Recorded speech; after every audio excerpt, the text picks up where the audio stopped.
Hi friend, welcome to my channel let's start cook. आज आम बनइबा Odia authentic item आलू बड़ी बैगण बेसर। आलू बड़ी बैगण बेसर बनइबा आवश्यक उपकरण रसुण, सुखिला लंका, जीरा और सोरिष, गोटे टमाटो, गोटे बैगण, आलू और पियाज। प्रस्तुति प्रणाली प्रथम कड़ाई बसई किछि तेल गरम करिबा एवं काटी रखिथिबा बैगण को सेथिरे भाजिबा।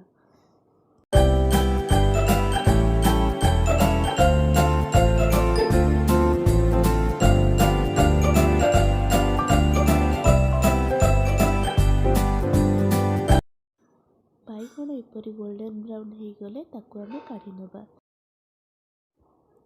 एबे आमे बड़ी गुड़िक मध्य एपरि भाबरे भाजी नेबा। बड़ी गुड़िक टिके ब्राउन हो गले ताकू आमे काढी नेबा। तापरे काटी रखिथिबा आलू को तेल रे पकई भाजीबा। सेतिरे अल्प लूण पकई ताकू भाजीबा। आलू भजा हेबा भितरे आमे मसला टिके बाटी नेबा। रखिथिबा बेसर, सोरिष, जीरा, लंका को दे टिके अल्प पानी दे आमे पेस्ट बनै नेबा। देखो पेस्ट बनी जाइए, बहुत फाइन पेस्ट बनी। आलू को ये कंटिन्यूअसली फ्राए कला परे गोल्डन ब्राउन हेले आलू गुड़ी को काढ़ी नबा। देखो आमर सब परिबा भजा सरी। एबे तरकारी स्टार्ट करिबा। तरकारी रोषेई पे प्रथम किछि तेल, तापरे किछि सोरिष को फुटेइबा। सोरिष फुटी गले सेतिरे काटी रखिथिबा पियाज को पकेइबा एवं पियाज को गोल्डन ब्राउन हेबा पर्यंत भाजिबा।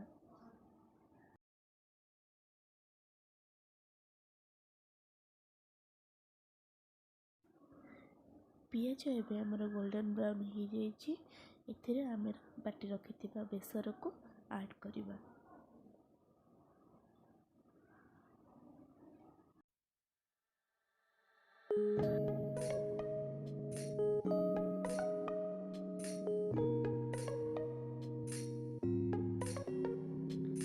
एबे बेसर रे गोटे चमच हळदी, हाफ चमच लूण पकई ताको भल भाबरे कषि नबा।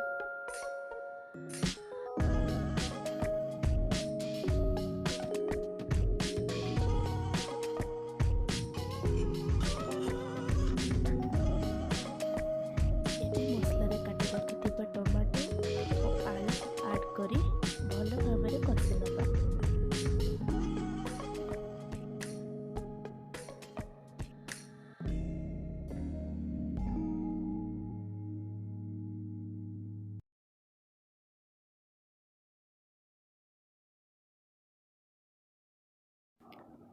देखंतु ऑलरेडी ऑलमोस्ट हो गलानी। एबे हमें एथिरे गरम पानी ऐड कर दबा। देखि जो दरकार सेतिकी पानी आपण ऐड करिवे। एबे हमें तरकारी को फुटिबा पे छाडी दबा। तरकारी भल भाबरे फुटिबा स्टार्ट हो गले हमें ताकू ढांकुणी दे घोड़ै नबा। 20 मिनिट पर ढांकुणी खोलंतु एवं चेक करंतु आलू सिझिलानी कि नहीं। एबे हमर आलू पूरा सिझी जाइए। एबे हमें भाजी रखिथिबा बैगण आ बड़ी को सेतिरे ऐड कर दबा। एबे हमें आकु भलरे फुटिबा पई छाडी दबा।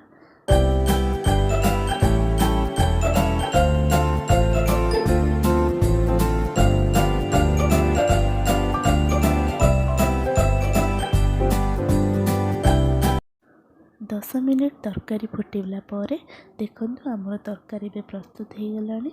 निजे बना और घरे समस्त को खाइबा को दियंतु बड़ी आलू बैगण झोल।